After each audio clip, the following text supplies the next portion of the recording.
A mochi moment from Tara, who writes, "For years, all my doctor said was eat less and move more, which never worked. But you know what does? The simple eating tips from my nutritionist at Mochi. And after losing over 30 pounds, I can say you're not just another GLP-1 source. You're a life source." Thanks, Tara. I'm Myra Ahmed, founder of Mochi Health. To find your Mochi moment, visit joinmochi.com. Tara is a Mochi member compensated for her story.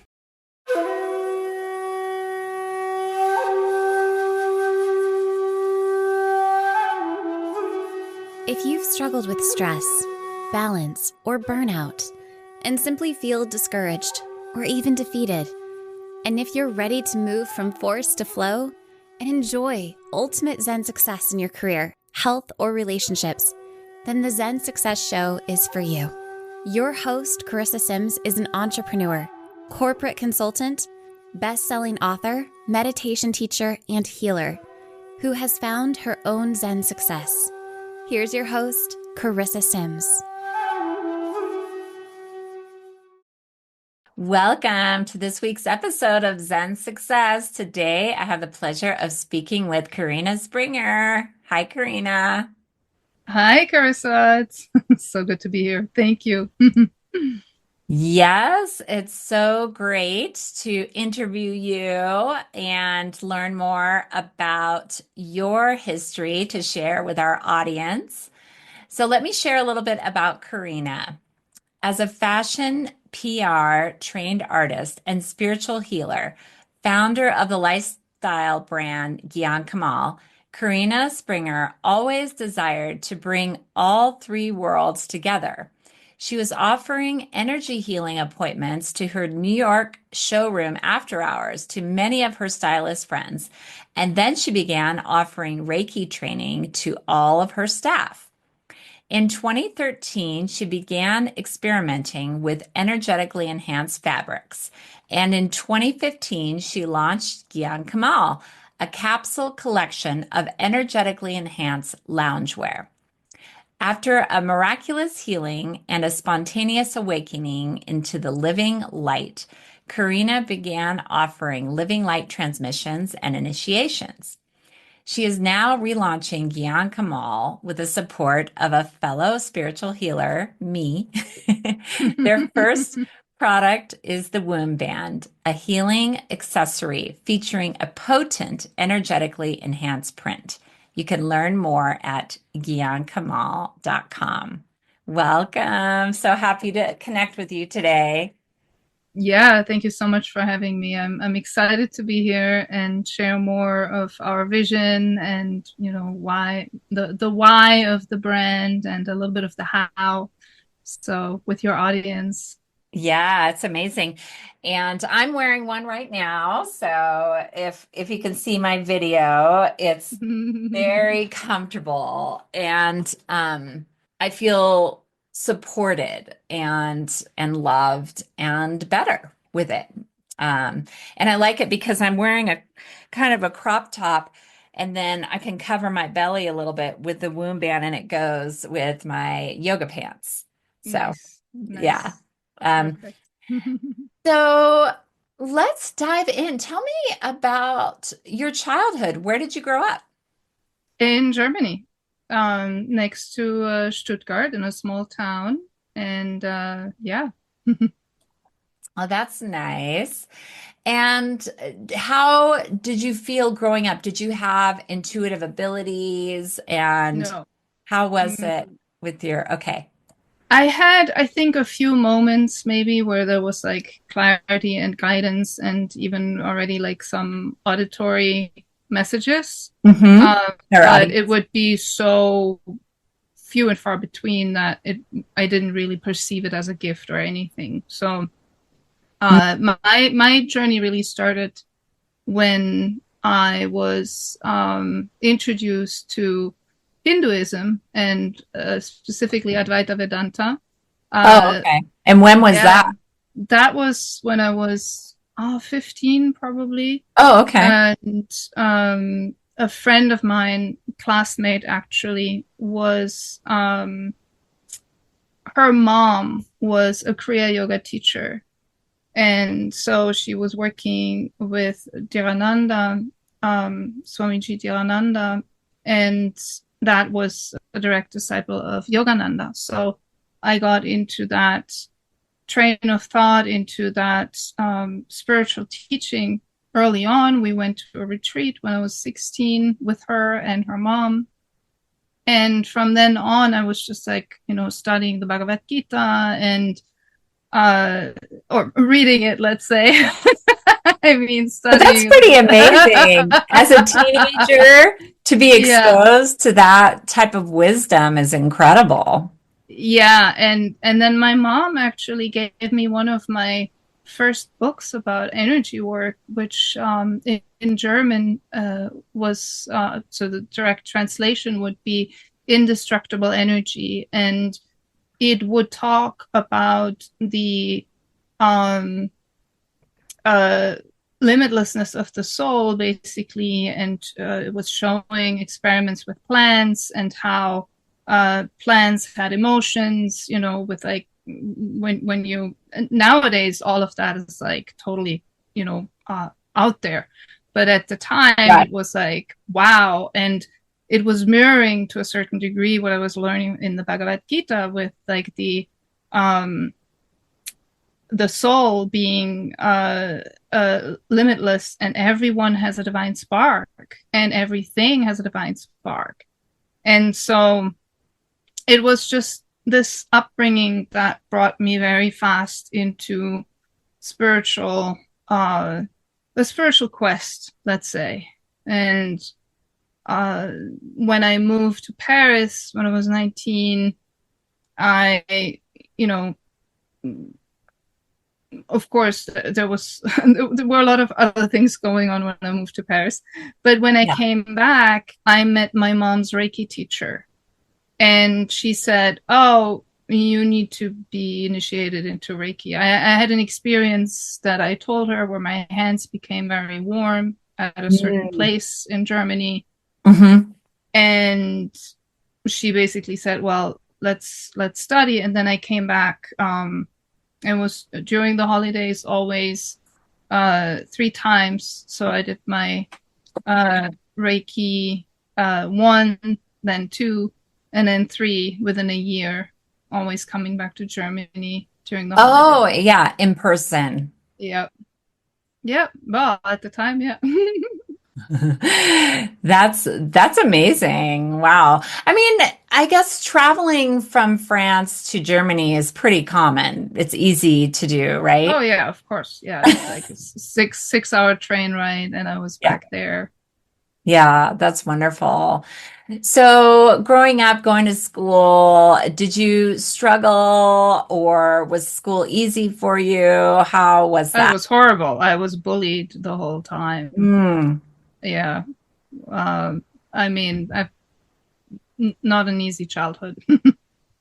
No. Well, how do you feel that experience prepared you for who you are now? Oh, absolutely. I mean, if I hadn't gone through all the bullying, I probably would have never, wanted to move to Paris in the first place, and then, back way later to New York, 10 years later to New York.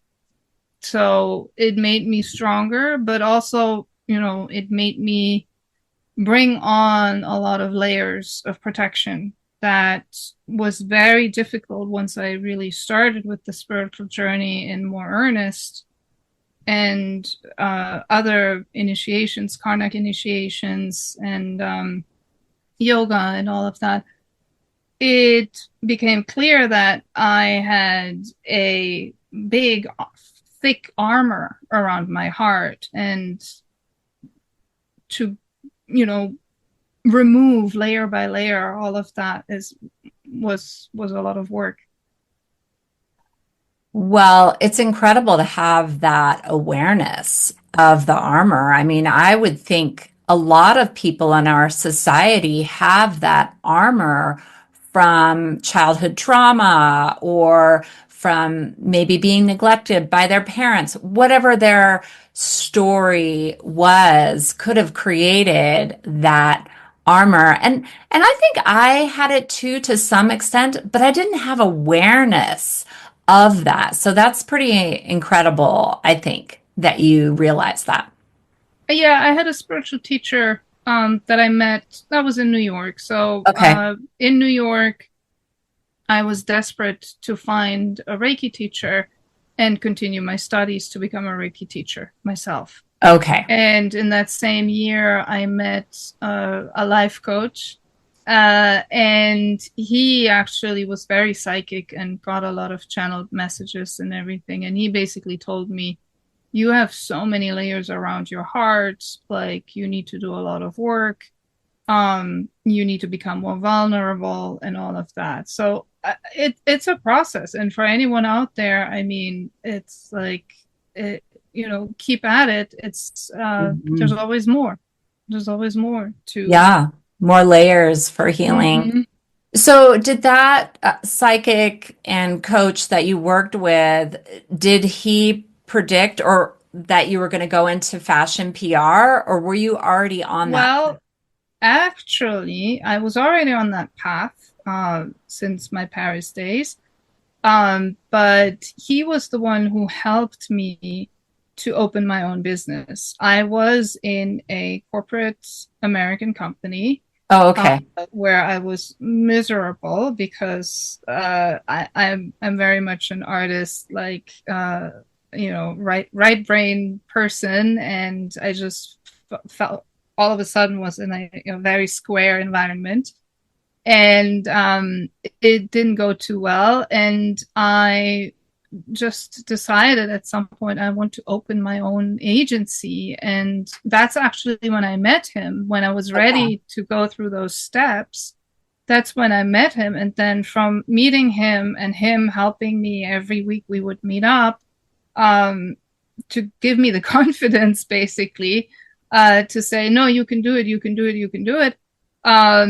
And he helped me to open my company, which was Nouveau PR. And I'm still looking back with nostalgia a little bit because it was a really wonderful, wonderful company and wonderful time. Yeah, yeah, that's amazing. So, at that time, what was the fashion industry like back then when you were working and had your own company? It was, I mean, me coming from Paris into a more American context was a little bit of clash in the beginning. And, you know, I kind of brought some of that European flair, I guess, Yeah. to New York. So we had always the most innovative fashion shows and Oh, okay. amazing designers and very artistic and very Yeah. and I kind of specialized in menswear design for some reason. Like Oh, I that was see. my a lot of my clients were menswear designers, and so I guess I got a reputation with that, and that I was see. Yeah, you yeah. got a few clients. And so there was like a level of sophistication Oh and yes, that you brought. always. Hmm. Always. I Yeah. always had to believe in the brand first and foremost. So, Yeah. So what do you think about the fashion industry now and where do you think it's going? Like the well, future of fashion? that's a very interesting question. And I believe that it's interesting. So when I moved to New York, the first few years I was working with Rogan, which was a denim company, but Rogan was also the artistic director for the new brand Eden, which was designed by Rogan and owned by Ali Yusin and Bono. And so it was supposed to be that first brand that was really about sustainability. And Oh, can I yeah, stop you so for a second? Is yeah, sure. was that founded by the singer of U2? Yeah, Oh, okay. I just wanted to make sure I heard that right. yeah, absolutely. Yeah. That's pretty amazing. Bono as in U2, yes, Mhm. exactly. Okay. Yeah. And so there was this incentive at that time also for sustainability, for eco-friendly. It was like that beginning stage of eco-friendliness, of the consumer being educated about, or wanting to be educated about, where things are coming from. Clean fashion, right? In a way.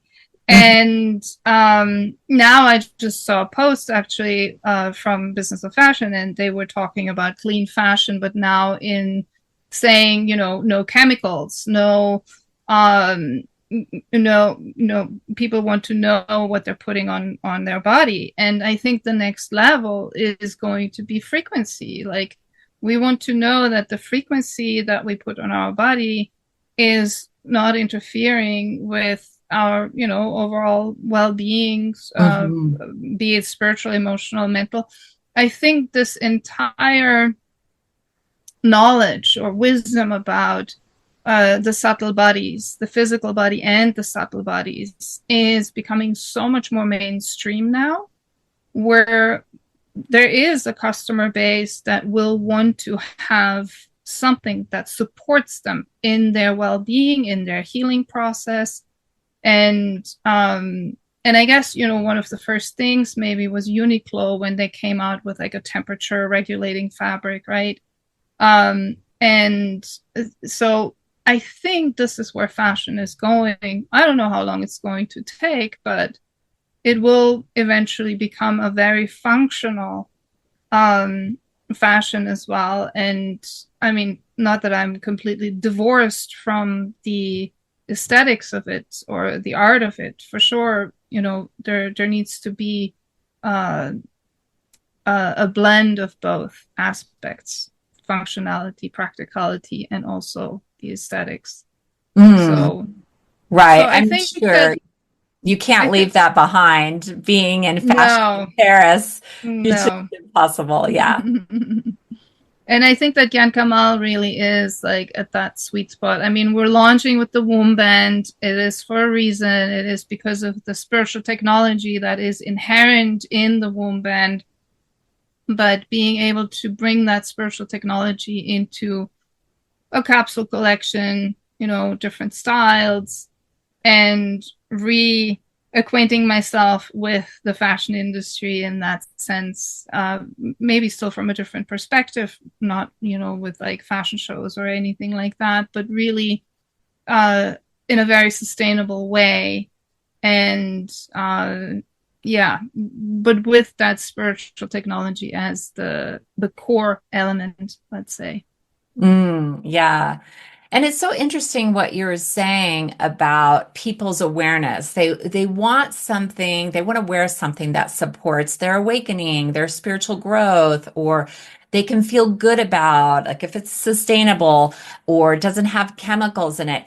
I still think there is a low awareness, and I'll say, including with myself, that certain clothes have a lower frequency than other clothes, or that the chemicals that they add to make it wicking or like absorb sweat better, there's certain things, the way the fabric is treated, that is not necessarily good for us, but there's not a lot of publicity or awareness around that, because there's so many brands that do that. It's just so common. I mean, what do you think? Right. Well, I mean, I think it's, everything starts as a niche first and foremost. And, maybe it's a couple of brands, maybe then it's becoming 10 brands. And then all of a sudden you have a fashion show for green brands, it goes in cycles, and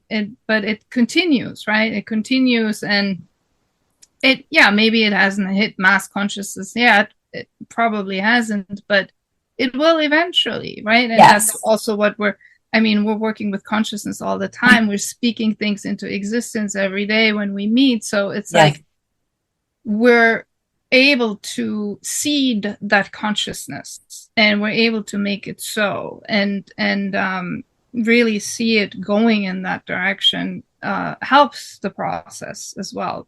So, but that, that's the co-creative, divine aspect of everything. But what I wanted to say is that I think Michaela Bradbury, who was my client at the time with her line, Arjuna, it was completely based around silver fabric.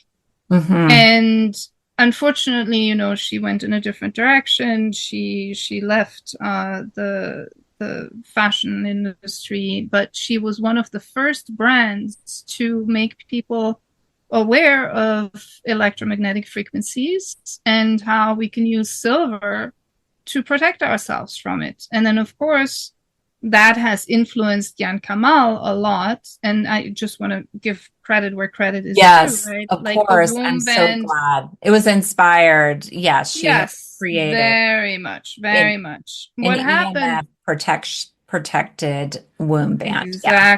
Exactly. So what happened was I was going through a terrible, horrible illness. I was in a lot of pain, day in, day out, during the night. I had sometimes like an hour of a break from the pain, and then it would start all over again. I was Wow. That sounds unable, intense. yeah, I was unable to take medication, painkillers, or anything.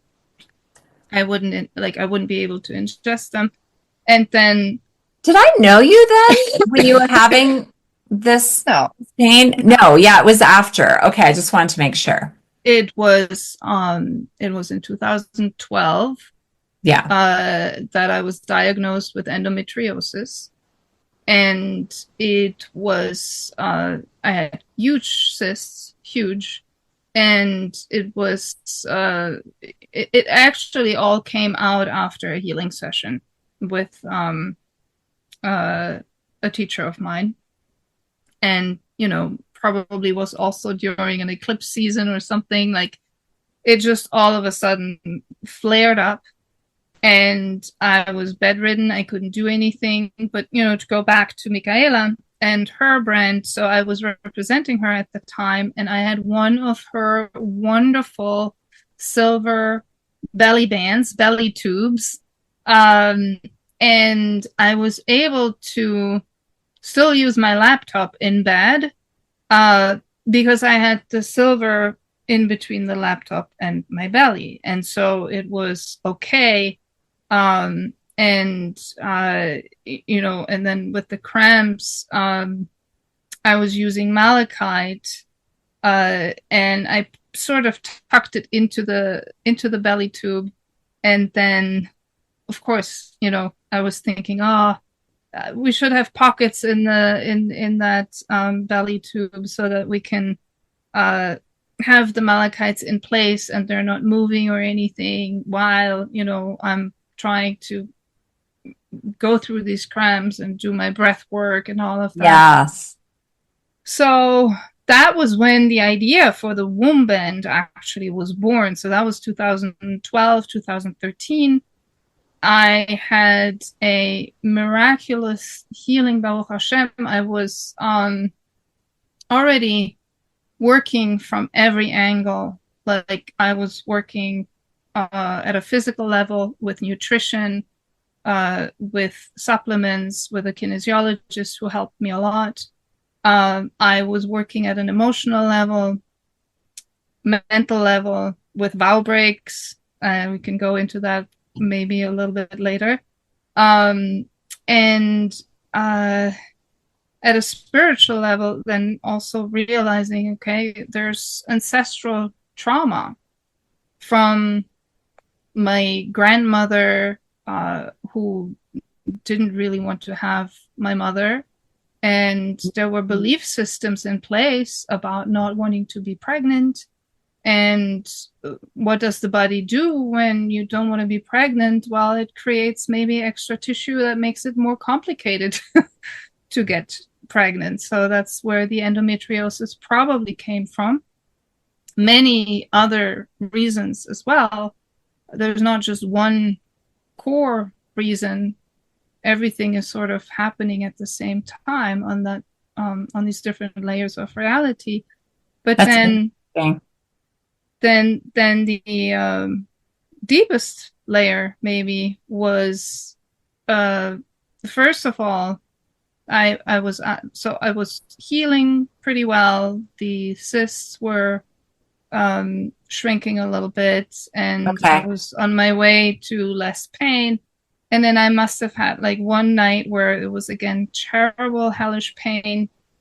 And again, so I wasn't supposed to take pain medication. That was a channeled message. I heard in the beginning, no pain medication. You have to go through the raw pain. Wow. And I did it. And I knew that, that was the only way. There was no choice in the matter. And so I was going through another spell of this hellish pain again. And I just was like desperate. I was like, oh my God, I thought it was better. God, source, what am I supposed to do? And so the voice that then came in a few minutes later was, do the opposite of what you've been doing. Like, the opposite. And so what would that be? Exactly. What do you mean? And then I saw myself how I was fighting the pain, right? I was fighting the pain all this time. I was fighting. I was tense. And basically the message was, no, you need to surrender to the pain. Yeah. Well, I think society also teaches us that. There, to fight the pain, to numb yourself. So it's like we're trained to not feel and to just numb and not surrender to the pain, which is like so incredible to start the process of healing. So that's the message that you received, huh? Yeah, that's the message. And the beauty was that so with that message came more breath work, breathing exercises, and then using English words, using, I breathe in light, I breathe in pain, I surrender, all kinds of words that were basically okay, give me the pain, give me the pain, give me the pain. That's interesting. That's an interesting strategy that you had, like to confirm that it was safe for the pain to be there, like an acceptance, a radical. Yeah, okay. Absolutely. Got it. Absolutely. I breathe in the pain. That's the affirmation. Yes. Yeah. Yes. Oh, wow. Yes. That's intense. Yes. Oh, it was very intense. But, and that's the big but that's coming, it's like 3 days later. So I was working 3 nights with this, breathing, and the pain was, the waves would ease a little bit. And then 3 days later, I had a session planned with one of my dear teachers, and in that session we went into the inner realms, and at that time I was already very much like I could go into past lifetimes easily, and see things, do etheric surgery and stuff like that. So I was able to do the session with her in a very participatory way, and we both saw the same things, and we saw this entity, which now I understand as an archetype, as a prime archetype, who was responsible at that very deep level, or very original level, collective level, for this pain. And we released it together. And I couldn't believe it, but the pain was gone. From that day on, the pain was gone.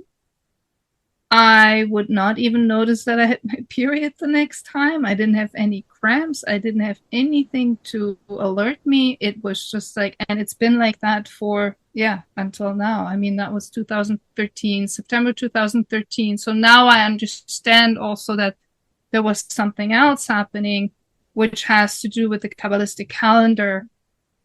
And it was around the time, I believe, of, the new year, the Kabbalistic New Year between Rosh Hashanah and Yom Kippur, that this complete shift happened.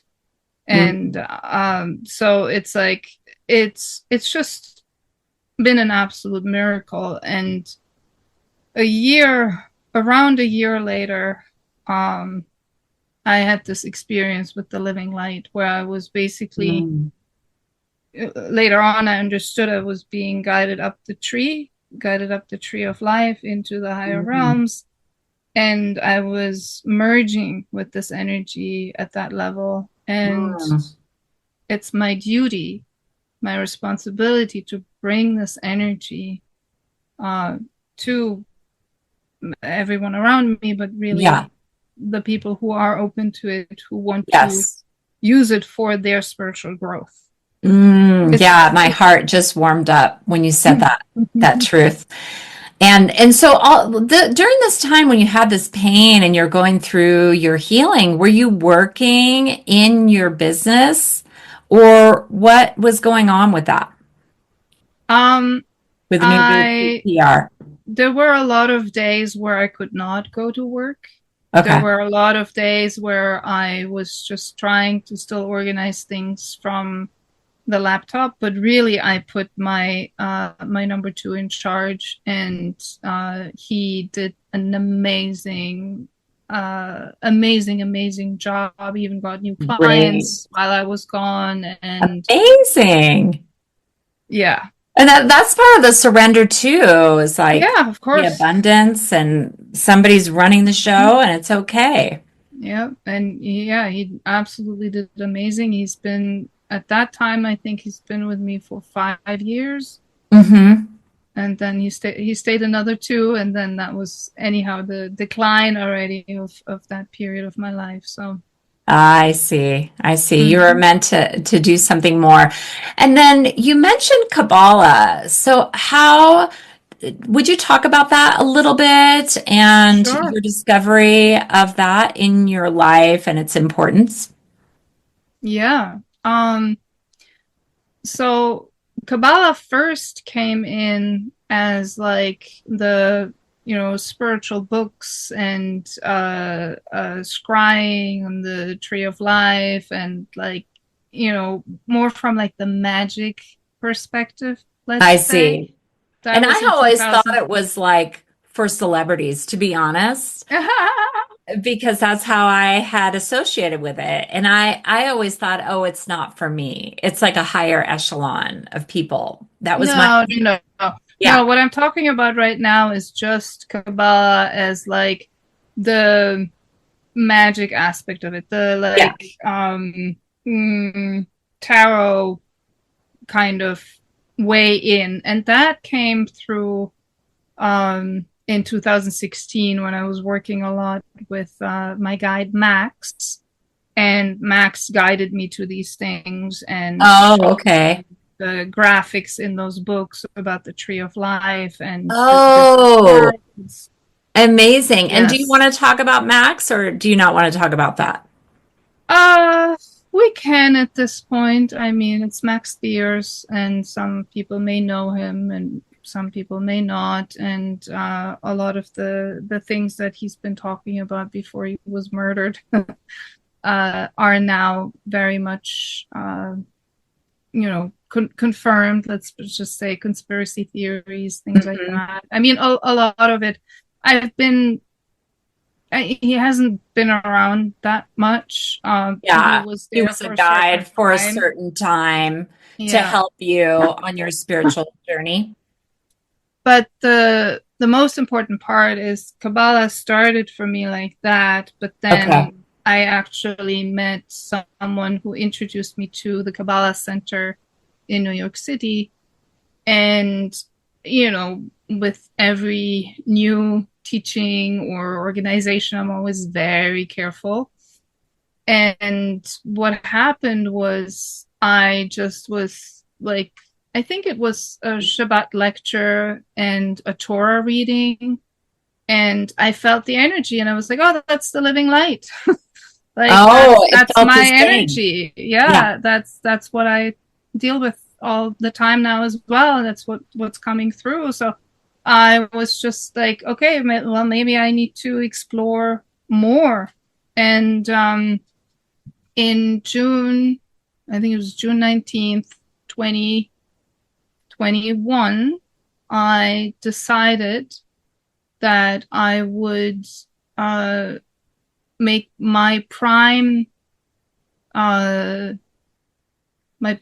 spiritual path would be Kabbalah, and with the Kabbalah Center. And I have been studying with them. I'm scanning the Zohar 3 times a week at night, usually waking up around 4 in the morning, scanning the Zohar, praying for people, praying for peace. And it's been absolutely amazing. And it's so powerful. I mean, just the Zohar, like, it is such a powerful tool. And to have this tool available right now at this time of, moving into a completely new era of spirituality, of unity consciousness, is so amazing. So this amazing friend introduced me to the Kabbalah Center and also introduced me to the 72 Names of God. And that's another wonderful tool that, we should put all these links in the In the show notes. Yeah. Yeah, in the show notes. And the 72 Names of God are just really powerful. I mean, it's like, it's okay, so let's go there. There's Yeah, and you're going to talk about how the 72 names of God work, what they are. Yes. Okay. Yes. So for example, my teacher Zaz, who is the publisher, co-author of the book What is Light Body, and who brought us the unified chakra, which is a beautiful technique in and of itself. She actually has a wonderful technique to work with reality. And she says there's 3 levels of reality. There's the level of reality that says, or reality assessment, I should say. The first reality assessment is, it is true because I experienced it. Other people experience it, and consensus reality says it is so. The second level of reality assessment is, I experience it. It is true because I can sense it. I can feel it. It is, it's intuitive, right? It's more like a, we could say 4th, 5th dimensional reality assessment. And then we have the third reality assessment that says it is real because I participate with it as being real. Mm-hmm. And the 72 names of God are at that level. So when we can change our consciousness from, consensus reality, logic, reason, blah, blah, blah, to no, this is real. I can use this name and it will help me with this specific situation. And you can meditate with it. You can, there's breathing techniques, but really anyone who wants to learn more about that should go directly to the Kabbalah Center. Mm-hmm. I'm not a Kabbalah teacher with them. I have too many other things going on, and I don't think that I would be qualified in that way. So anyone interested in that, please, we'll put the link in the show notes. Yeah, but one of the 72 names is part of this energetic fabric, right? Yes, absolutely. So my birth name is Yud Lamed Yud. It's the 2nd name of God. And it means recapturing the sparks. The Kabbalists believe that all the light from the original creation throughout time and space has been lost or surrounded by being in this dualistic realm, being in this duality experience. There's a shell around that light, and that shell is what the Kabbalists call the klipa, and what we could call our shadow, or in the gene keys, it would be the shadow frequency, right? It would be our anger, it would be our fear, it would blaming, complaining, all of these negative aspects of the self actually are just a shell that surrounds the original light of our soul. So Yud Lamed Yud actually helps us to recover that light. And it's a very powerful name, and it makes sense with everything I've been going through, right? That we break through that shell and we liberate that light. And that is what's in the painting. That is basically, I was instructed to use a certain technique to bring the name in there, different other spiritual symbols that are connected to the living light. And so the print is now the lining of the womb band, and it's the beginning of this spiritual technology in a very tangible, practical way for healing the divine feminine. Yeah. Yeah, that's so beautiful how you explained the origin of the energetically enhanced fabric and the 72 names of God and your birth name. So going back to the company, Gian Kamal, what is the mission? Yeah, so our mission, the way everything has led me there, right, is to reconnect the sacred feminine, let's say, our physical vessel. In Kabbalah, we talk about the light and the vessel, and to bring that vessel back into alignment with the light. And,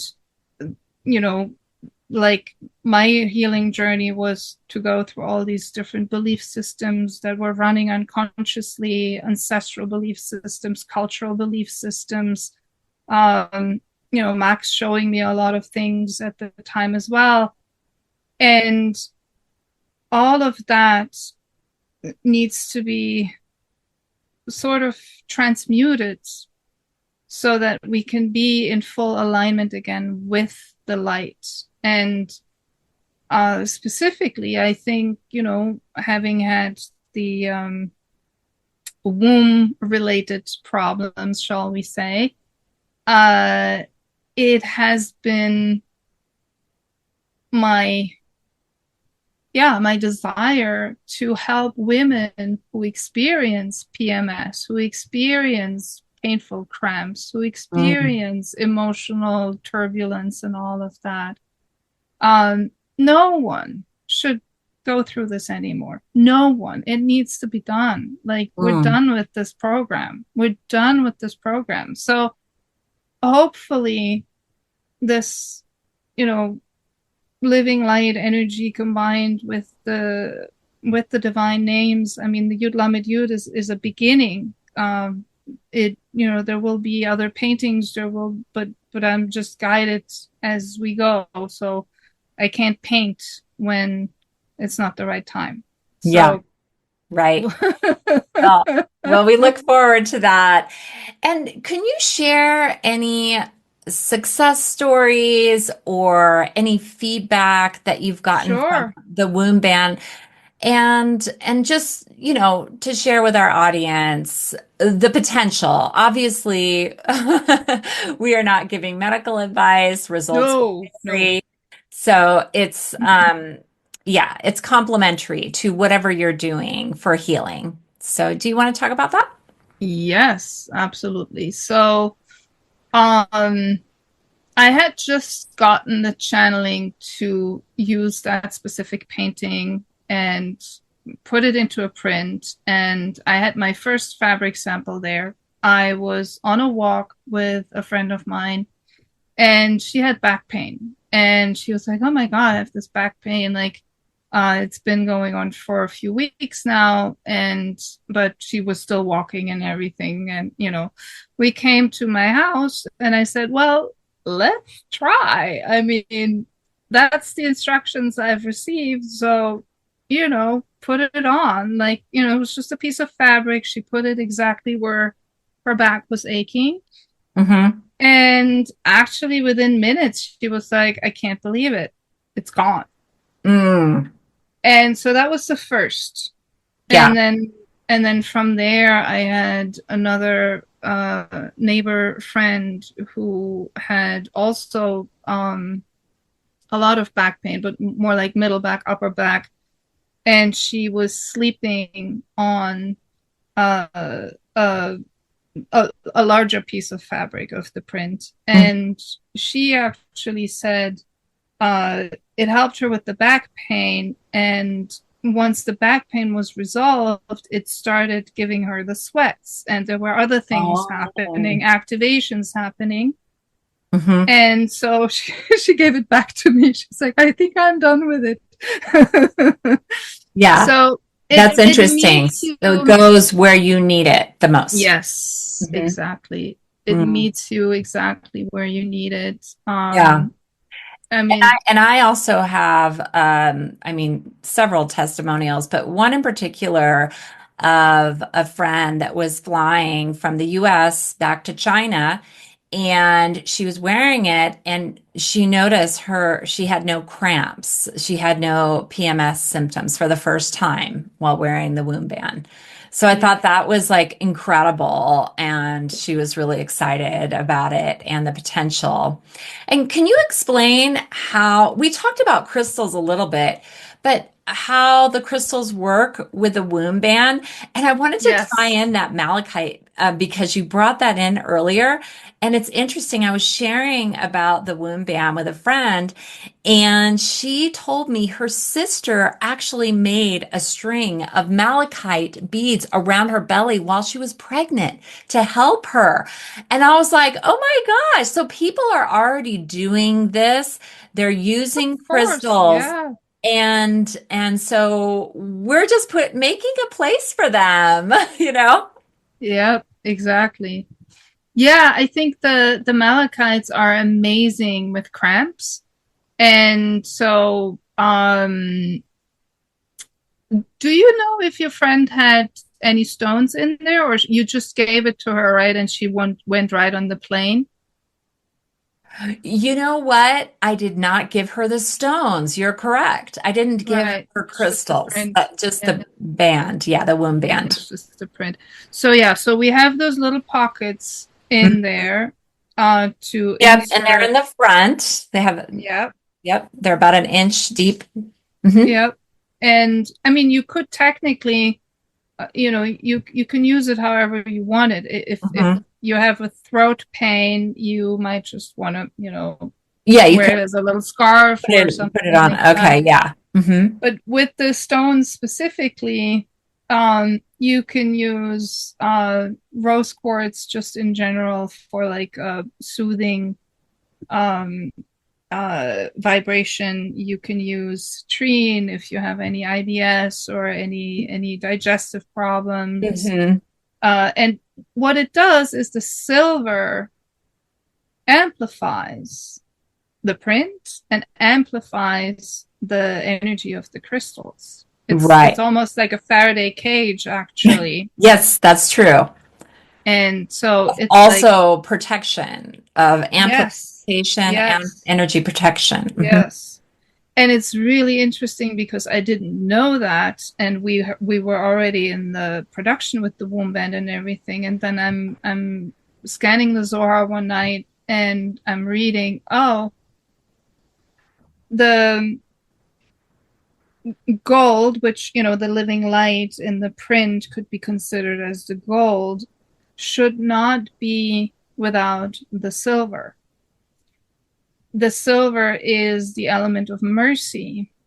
And the gold can be an element of judgment, an element of, it could be too strong. Let's put it that way. So the silver actually Kabbalistically also makes sense. And that, again, that was like a confirmation to use the silver, but it wasn't, I didn't know, right? It was just because Michaela was using the silver, and then, you know, we were inspired by that. And so it's a necessary element to use that silver for this technology to not be too crazy, because you know you can use the print completely on its own, and it could be a little bit too strong. So having the silver is making it a little gentler. I see. Well, as we finish, do you have any final thoughts to inspire our audience, or any last words? Well, yeah, I think one thing we haven't been able to talk about is that, you know, when you discover the womb band, it's like you're embarking on this healing journey, and we want to accompany you on that journey. And we have an existing community, actually, of healers, of amazing channelers, and we have been meeting for 3 years almost every day and practicing the unified chakra. So we have a beautiful sacred space that has been created, and it's our desire actually to invite you to, you know, not only you know, purchase the womb band and work with it on your own, but we are here as well to help you through, and to have this beautiful container to guide you, and to, you know, it's free. We meet for that specific purpose. It will be Fridays at 9:30 a.m. Eastern. And you know, it's a healing circle. You can share as much as you want to, or you can just listen in. We're doing the unified chakra meditation, and we can talk about, you know, belief systems and patterns that are occurring in our lives. And that's pretty much what, you know, that's my main teaching, I think, is when we're teaching about the living light, it's the belief systems, the spiritual growth. Yes. It's not like Reiki at all. So yes, and I did want to mention that Corinna is available for spiritual healings and Reiki training. So that is also an offering that she has. So I highly encourage you to look her up and book a session. And also, I just wanted to say, as another factor, is that I had my own healing of my womb when I was diagnosed with cervical cancer. So I kind of find it interesting that we've come together, because it's almost like we went through this for the collective, and now we have this powerful solution, and we're both healed. Chills. So we're chills for that. That's the truth. For the sacred feminine rising, and to support all of us in that journey. But it's been such a pleasure interviewing you, Corinna, and connecting deeper. And I'll put your website and how to connect with you, GianKamal.com. And for our audience, you can pre-order the womb band. We actually have 50 womb bands available now. We're just starting, for yourself or as a gift. And you can also sign up for the newsletter and updates and join our community. So thanks for joining me on the Zen Success Show, Corinna. Thank you so much for having me, Carissa. It was an absolute pleasure to do this. So thank you. My pleasure.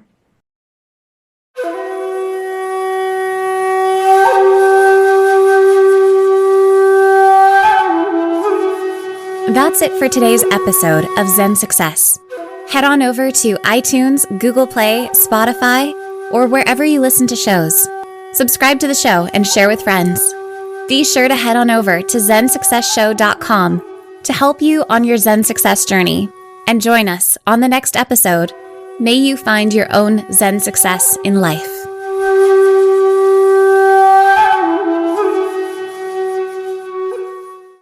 With the state of today's economy, it's more important than ever to invest in products that last for years to come. As the seasons shift and get cooler, make sure your closet is stocked with durable layers that stand the test of time from American Giant. American Giant's clothes work harder and are wearable season after season. Their greatest hoodie ever made is made from the highest quality materials that are cut and sewn right here in the United States. So you're investing right back in your local community.